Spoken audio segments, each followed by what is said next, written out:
Gracias, presidente. Quiero hacer unas reflexiones sobre el presupuesto 2018, unas generales y otras con relación a algunos de los artículos que fueron radicados. Lo primero que quiero traer hoy es en qué entorno de la economía se va a ejecutar este presupuesto general de la Nación. Vamos a encontrar una situación de la economía donde el crecimiento del Producto Interno Bruto va a estar muy por debajo de lo previsto. Ya para este año se está hablando que si bien nos va, el crecimiento va a estar entre el 1.6 y el 1.8%, pero ya se está previendo que el crecimiento potencial de la economía que se tenía previsto hace un par de años en el 4.5% va a estar entre el 3 y el 3.5%. Con ello, el otro año va a ser un año todavía de un crecimiento bastante pírrico de la economía colombiana. Y en ese contexto, lo que estamos viendo es que tenemos un presupuesto que, a mi juicio, no toma en consideración esa circunstancia. Sumémosle a ello la deuda que nos deja. La deuda oficial, la deuda del sistema público no financiero, el 54% del Producto Interno Bruto, de cerca del 43% del nivel central, pues básicamente nos está mostrando una gran preocupación en ese sentido. Pero a ello súmenle la deuda que no está explícita y que les voy a mostrar ahora en algunos de los artículos del proyecto de ley, donde claramente hay un endeudamiento en temas que claramente el gobierno está utilizando para ese propósito. Y además de ello vamos a encontrar una economía con una confianza de los consumidores negativa. Subió, estaba en menos 8.4 y está en menos 10.3 en la última medición de la confianza de los consumidores. Y ni qué decir de la confianza de los industriales. Un factor que no nos va a ayudar para que en el año 2018, si seguimos manejando como vamos, tengamos una mejor dinámica de los gastos de consumo y tengamos también una mejor dinámica de las inversiones por parte del sector privado. Y en ese entorno, ¿qué se nos está planteando? Un presupuesto aparentemente con un recorte que a mi juicio es tardío. Ustedes deben recordar cómo en el año 2015 radiqué una proposición para que se hubiese hecho un recorte de 4 billones de pesos. No se acogió y en su momento se hizo un aplazamiento que terminó siendo de 9 billones de pesos, que era el correspondiente al presupuesto del año 2016. El año pasado insistimos que el presupuesto no era sostenible y que los comportamientos de los ingresos no iban a ser favorables y que ameritaba una revisión del gasto, y se sugirió también un ajuste del gasto y tampoco se consideró, y hasta la última cifra se llevaban cerca de 6 billones de pesos en el aplazamiento que se hacía del gasto. Esto para decir que, claro, el gobierno, mirando que solo van a estar 6 meses el próximo año, que va a estar la elección del Congreso y va a estar la elección a la presidencia, pues básicamente dejó todo el ajuste del presupuesto para el año 2018, cuando ha debido hacerlo en años anteriores. Pero si bien eso es cierto, ¿qué encuentro que me preocupa? Que no hicieron ajuste a los gastos de personal. Fíjense ustedes, en el año 2010 había 54.921 cargos, sin contar el sector defensa. Para el año 2018, de acuerdo con el presupuesto, va a haber 74.814 cargos. Estamos hablando de 19.893 nuevos cargos públicos, con un aumento del 36%.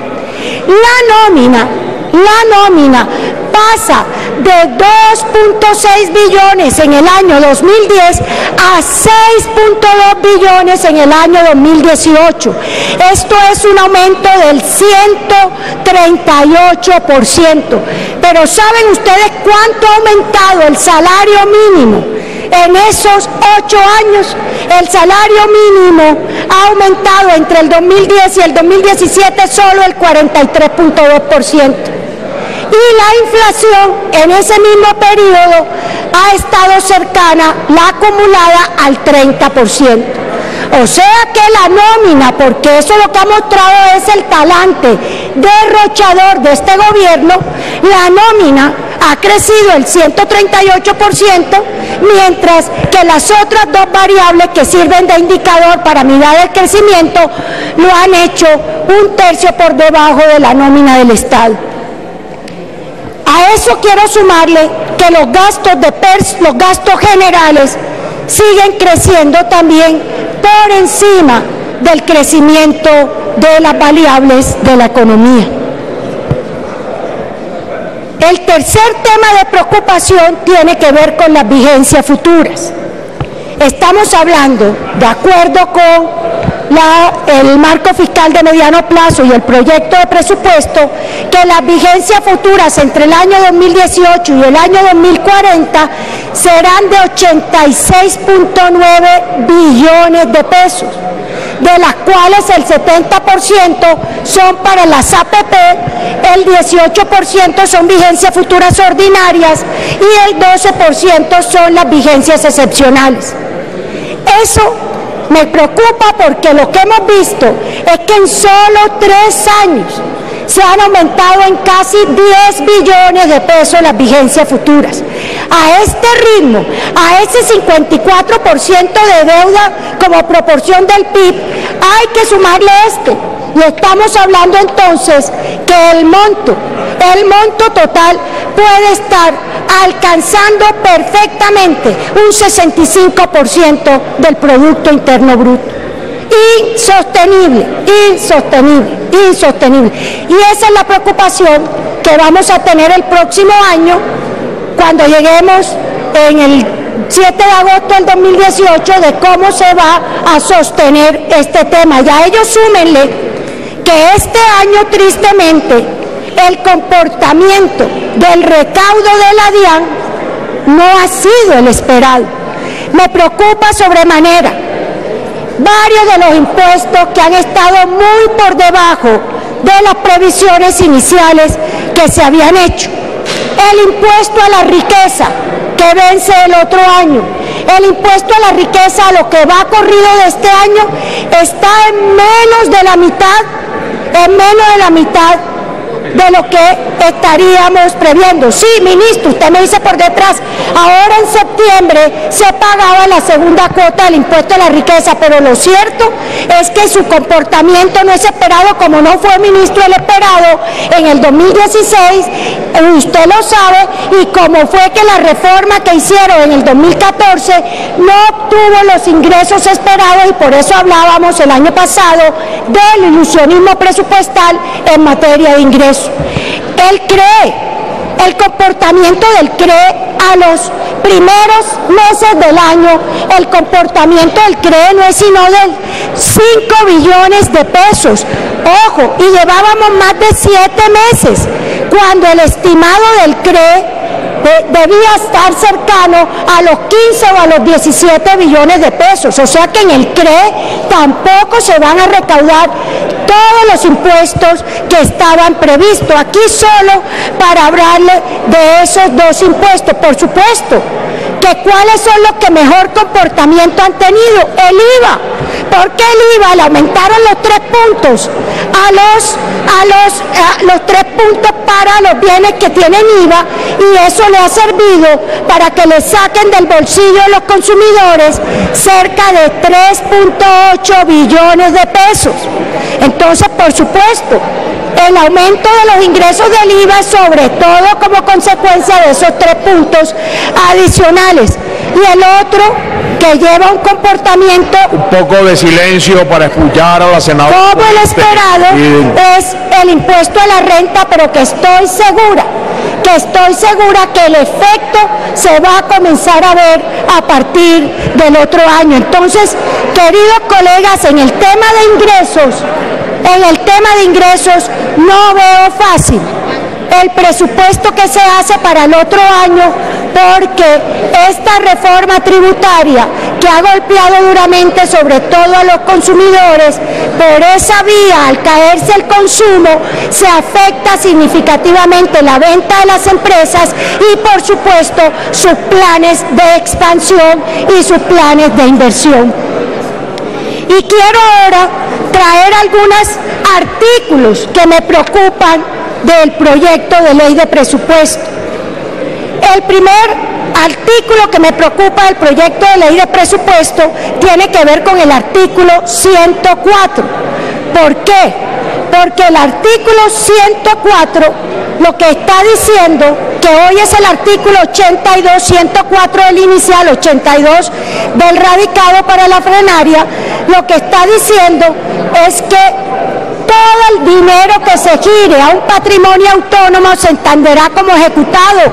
No, la ejecución tiene que ser ejecución física, porque si no, miren el tema, cualquier giro a un patrimonio autónomo ya automáticamente aparece que ese recurso fue ejecutado. Una pésima política, porque es desestimular el compromiso de los funcionarios públicos para asegurar que los recursos se ejecuten de manera adecuada. El otro artículo que me preocupa es el artículo 101. ¿Por qué? Porque estará dando a entender que la ESAP va a destinar recursos para el programa SERPI lo paga u otros programas de educación. Por favor, un poco de silencio para que la senadora termine, un poco de silencio para escucharla. El senador Honorio me dice que no escucha bien. Si ya el programa SERPI lo paga tiene 800.000 millones de pesos para 34.000 alumnos, ¿en qué momento la ESAP va a girar parte de sus recursos para este tipo de programa de educación? Tal y como está el artículo 101, da la impresión que los recursos de la SAP también se van a destinar para este tipo de temas. Me preocupa igualmente el artículo 102. ¿Por qué me preocupa el artículo 102? Porque se ordena la descapitalización de la imprenta nacional y del Fondo Nacional del Ahorro. Pero ojo, es lo que yo he llamado una simulación de deuda, porque lo que dice es que se descapitalizan en 100.000 millones la imprenta nacional, en 400.000 millones el Fondo del Ahorro, pero el gobierno tendrá 2 vigencias presupuestales para devolverle esa plata. ¿Eso qué es? ¿Una deuda? Eso es un crédito puente que le están haciendo, con el riesgo de afectar estas 2 entidades, sobre todo en el caso del Fondo Nacional del Ahorro. Me preocupa igualmente el artículo 103, ministro, porque el artículo 103 del proyecto lo que hace es que va a hacer uso de las vigencias futuras para financiar la chatarrización del sector transporte. ¿Qué pasó entonces con el fondo de chatarrización? Una de las quejas de los transportadores es que la plata del fondo de chatarrización no estaba siendo utilizada para esos fines, y ahora el mecanismo que encuentran es vigencias futuras para financiar la chatarrización. Eso es darle también espacio a que el gobierno siga manejando con ese criterio de deuda un recurso tan importante como los recursos de las vigencias futuras.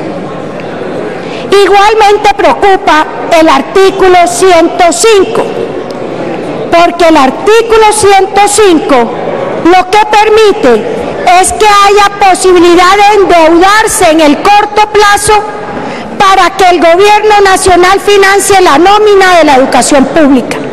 Si ustedes leen, ya voy con varios artículos que lo que hacen es endeudar. Eso lo que nos muestra es que este ha sido el gobierno que en la historia del país más lo ha endeudado, más lo ha endeudado, y por eso tenemos un debate sobre deuda pública en Comisión Tercera, preocupado porque aquí la palabra ha sido endeudar y no ha sido manejar austeramente los recursos. Y esto se da a la par de un gobierno que ha recibido entre el 2010 y el 2017 cerca de 60 billones de pesos adicionales de impuestos, y fuera de eso disfrutó de la bonanza que generaron los hidrocarburos hasta el año 2014. Entonces, ese artículo 105 también lo que está permitiendo es más deuda para financiar nómina. Sigamos con los artículos que me preocupan. Me preocupa también el artículo 125. El artículo 125 lo que hace, y le digo aquí a la Comisión Séptima del Senado, es que utiliza los fondos de inversión en salud, que era una ley que se impulsó durante el gobierno del presidente Uribe, y quiero recordarlo, se destinan de ahí recursos para becas y para otros proyectos de investigación que no tienen nada que ver con salud, cuando sabemos que el sector salud tiene un déficit de especialistas, tiene una dificultad de acceder a becas para que se formen los especialistas, y fuera de eso sabemos lo difícil que es conseguir recursos para financiar la investigación en salud. Entonces, este artículo lo que está haciendo es destinando 50.000 millones del FIS, que es el Fondo de Investigación en Salud, para estos dos propósitos. Perdónenme, es fundamental financiar la investigación y el desarrollo. Aquí le redujeron el gobierno el presupuesto, y gracias a la gestión del Congreso se lo aumentaron parcialmente. Le quitaron los recursos de regalías cercanos a los 900.000 millones de pesos para destinarlos a vías terciarias que no presupuestaron por 6 años. Y ahora entonces a un sector estratégico como el sector salud, como no tienen cómo compensar el clamor de los investigadores de que hubiese más recursos, lo que hicieron fue recortar el Fondo de Investigación en Salud. Y me preocupa, ministro, y me preocupa adicionalmente estos temas de deuda, y quiero resaltar que afortunadamente y por gestión de los congresistas se mantuvieron los recursos que van para el gas domiciliario, sobre todo en los estratos más pobres, y que como consecuencia también de la gestión de los congresistas, que lo veníamos también liderando, se respetaron los recursos para lo que tiene que ver con el costo de la energía en los distritos de riego, que son fundamentales para el sector agropecuario. Aquí hay dos temas que se deben fundamentalmente a esa gestión. Para terminar, señor presidente, básicamente quiero decirle que no nos es posible, y a mí, como a mi colega ponente, el senador Araujo, apoyar el presupuesto, porque como lo hemos venido diciendo, este es un presupuesto que, por favorecer los gastos de funcionamiento y en funcionamiento, fundamentalmente personal y generales, ha sacrificado la inversión, y en inversión, a pesar de que por las gestiones de los congresistas se mejoró el presupuesto, queda desfinanciado Colciencia para financiar los programas de ciencia y tecnología, especialmente formación doctoral, formación de jóvenes investigadores y el financiamiento de proyectos de investigación. Tema fundamental como el deporte, que solo reaccionaron cuando los deportistas protestaron, pero dejan sin financiamiento actividades fundamentales que se pueden hacer a nivel de municipios y departamentos para incentivar el deporte, no solo de alto rendimiento, sino para sacar a los niños de la calle y llevarlos más a actividades deportivas. Y dejan también, porque le recortan parte de estos recursos a sectores estratégicos, como ya lo habíamos visto aquí, que se bajaron, como fue el sector de la vivienda, y por supuesto en vías terciarias, que lo único que encontraron fueron los recursos de ciencia y tecnología. Entonces, este ni es un presupuesto inteligente, ni es un presupuesto austero, lo que sí es un presupuesto que lo que hace es endeudar cada día más a la nación. Gracias, señor presidente.